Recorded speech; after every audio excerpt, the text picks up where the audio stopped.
नमस्कार। श्राद्ध। एक हृदय स्पर्शी कहानी।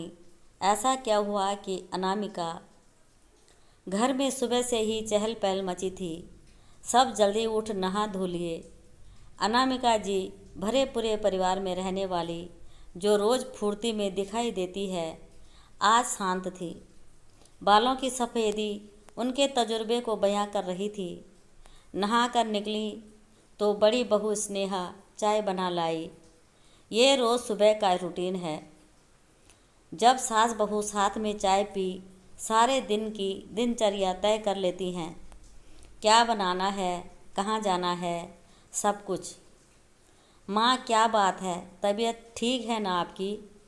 हाँ बेटा, बस थोड़ी बेचैनी सी है। माँ, हम हैं ना, आप चिंता क्यों कर रही हैं? सब ठीक होगा, बहू ने सास को दिलासा देते हुए कहा। जैसे जैसे समय बीतने लगा, सब बच्चे पोता पोती नहा धोकर तैयार हो गए। बुआ के साथ उनके बच्चों के आने का इंतज़ार है। हलवाई बड़े बड़े बर्तन धो पोंछ कर खाने की तैयारी करने लगे। कुल मिलाकर जायज़ा लिया जाए तो किसी जश्न की तैयारी जैसा माहौल है। अनामिका जी 2 बेटों व 1 बेटी की माँ है। सबका घर बसा अपनी जिम्मेदारियों से मुक्त हो चुकी हैं। छोटी बहू स्वभाव से थोड़ी तेज है, पर बड़ी, उसने घर को वो समय भी देखा जब ससुर जी मौजूद थे। उनकी बीमारी, वो दिन, तकलीफ़ें और फिर उनके एकाएक चले जाने पर सास का दर्द, वो सबको करीब से महसूस करती है। इसलिए सास से प्रेम व सहानुभूति भी है। और सबसे बड़ी बात, खुद के पिताजी को भी लंबी बीमारी के चलते खो चुकी है, तो इस रिश्ते की तकलीफ़ को करीब से समझती है। कुल मिलाकर एक सुशील बहू के सारे गुण उसमें हैं। छोटी अपने घर में भी छोटी व लाडली थी। वो थोड़ी तुनक मिजाज है। गुस्सा आने पर किसी का लिहाज नहीं। बड़ी पूरे घर को बड़प्पन व करीने से संभाले हुए हैं। आ गई बुआ, आ गई। बच्चे बुआ को लेने बाहर दौड़ पड़े। बुआ भी माँ से पहले भाभीयों से मिली। भाभी, माँ कहाँ है? कहीं नज़र नहीं आ रही। छोटी ने फटाक से जवाब दिया, दीदी, माँ आज सुबह से शांत है, शायद कोई तकलीफ़ हो। मुँह से कुछ कहती नहीं तो समझ नहीं आता। इतने में एक दूर की बुआ सास, जो बुजुर्ग हैं, उन्हें बेटा ऑफिस जाते हुए दिन में वापस आने की कह छोड़ गया। बुआ सास घर की सबसे बुजुर्ग महिला है, इसलिए पूजा होने से पहले उन्हें आने को कहा गया। पंडित जी पधार चुके हैं। पूजा पाठ की तैयारी शुरू होने लगी। देखिए, पितृपक्ष के श्राद्ध का अपना ही महत्व है। कहते हैं इस दिन ब्राह्मण के रूप में हमारे पूर्वज भोजन ग्रहण करते हैं, प्रसन्न रह रक्षा कवच की तरह हमारा साथ देते हैं। इसलिए उन्हें उचित तिथि के दिन पूजा जाता है। उनकी पसंद के व्यंजन बनाए जाते हैं। पितृ ऋण सबसे बड़ा ऋण माना जाता है। साफ खुश मन से अपने पिता को याद कर उनके प्रति श्रद्धा भाव रख उनका स्मरण कीजिए। अनामिका जी कहीं दिखाई नहीं दे रही। उन्हें बुला लें तो आगे का कार्य संपन्न हो। बेटी माँ को बुलाने चल दी। माँ, अकेली क्यों बैठी हो? सबसे कहती हो कमरे में रोशनी करो और खुद अंधेरा कर बैठी हो। क्या बात है? आओ, पंडित जी आ गए हैं। देखा तो माँ की आंखों में आंसू भरे थे। जल्दी करो मम्मा, पंडित जी बुला रहे हैं। क्यों इतना परेशान हो रही हो? हर साल श्राद्ध करती आई हो, इस बार इतनी तकलीफ़ क्यों? चलो न माँ, तुम्हें ऐसा देख सारा माहौल ख़राब हो जाएगा। मन ही मन सोचने लगी, ये वही बच्ची है जिसके चेहरे के भाव से मैं दिल का हाल जान जाती थी। इतने में छोटी बहू आ गई। मम्मा, आओ ना, हर साल तो खुद तैयारी करवाती हो, इस साल क्या हुआ? अनामिका जी मौन थी। आंसू अंदर ही दबा पल्ला ठीक कर धीरे धीरे कदम बढ़ाते हुए बाहर आ गई। आज चेहरे पर रोज सी रौनक न थी। सभी पूर्वजों को याद कर तर्पण किया गया। बच्चों ने सभी आमंत्रित रिश्तेदारों व मित्रों को भोजन करवाया। जब घर वाले भोजन करने बैठे तो बड़े बेटे ने कहा, पापा आए दिन मूली की सब्जी बनवाते और जितनी स्वाद से बनवाते उतना ही स्वाद लेकर खाते।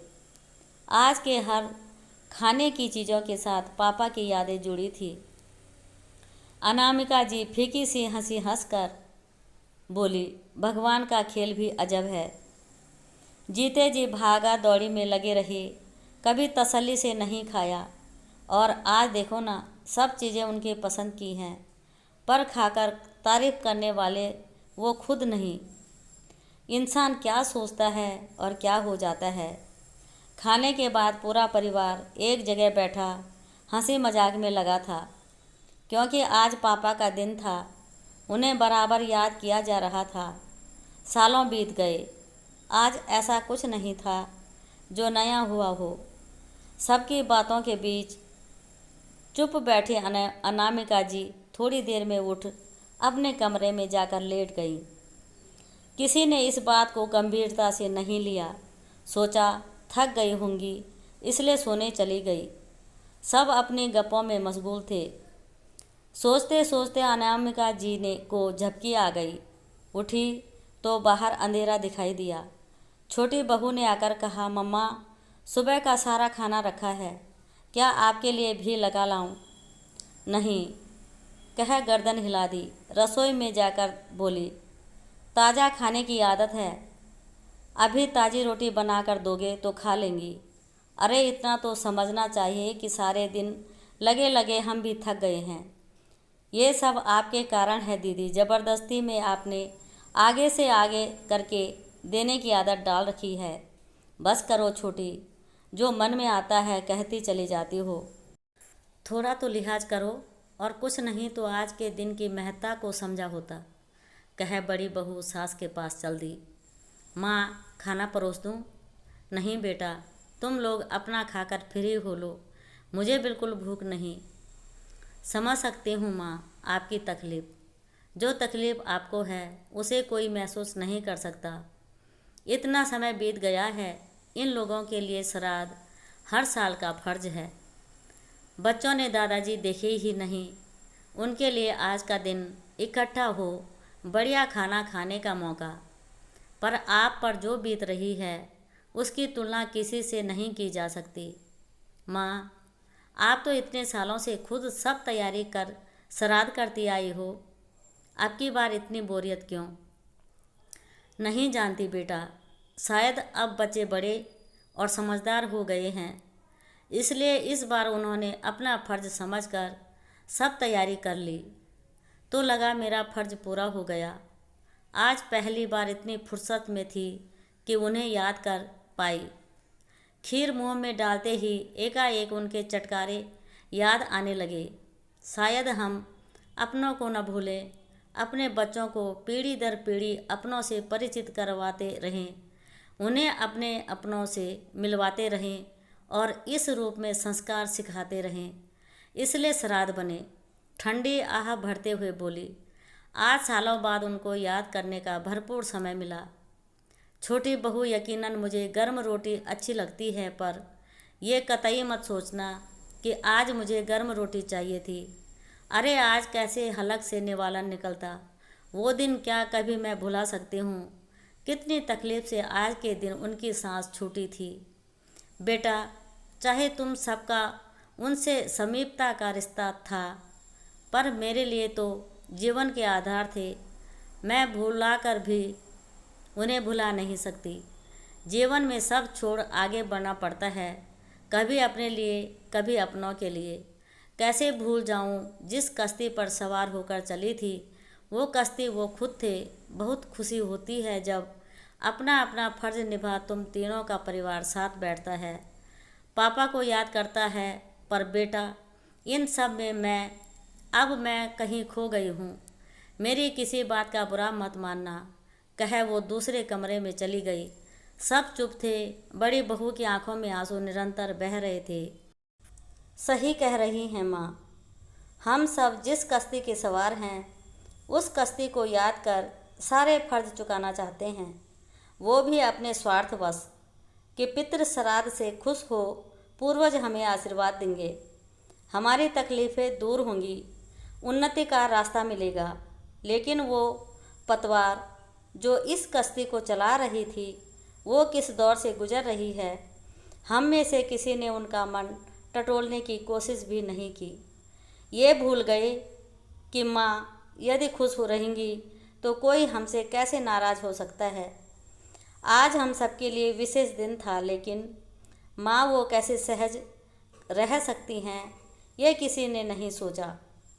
संवेदनाएं रखते हुए भी हम इतने संवेदनहीन कैसे हो गए।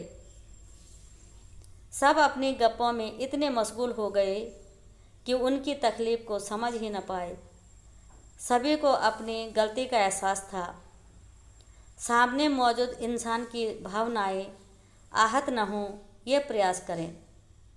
सबसे बड़ा संस्कार किसी की भावनाओं को समझ उनका साथ देने का ही है। किसी के मन को पढ़ पाने से बड़ा कोई संस्कार नहीं। तो दोस्तों, कैसी लगी आज की कहानी ज़रूर कमेंट करें, और ऐसे ही सुंदर सुंदर कहानी सुनने और पढ़ने के लिए मेरा चैनल सब्सक्राइब करें, और पूरी कहानी पढ़ने के लिए, सुनने के लिए बहुत बहुत धन्यवाद।